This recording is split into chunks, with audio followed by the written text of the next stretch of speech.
नमस्कार मंडळी, अस्मिताला वाटू लागली तिच्या बाळाची काळजी। चला तर मग पाहूया आजच्या पुढील भागात आपल्याला काय पाहायला भेटलं।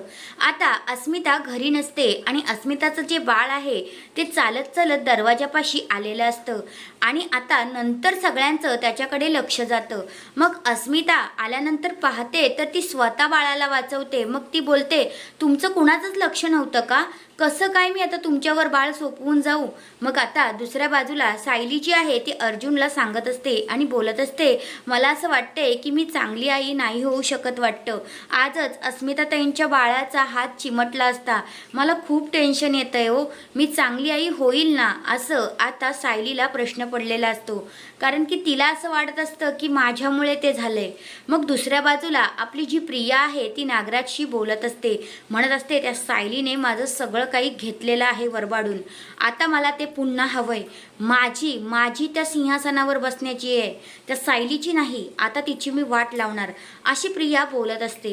तर हा आहे आजचा पुढील भाग। तुम्हाला कसा वाटला ते कमेंट करून नक्कीच सांगा। धन्यवाद।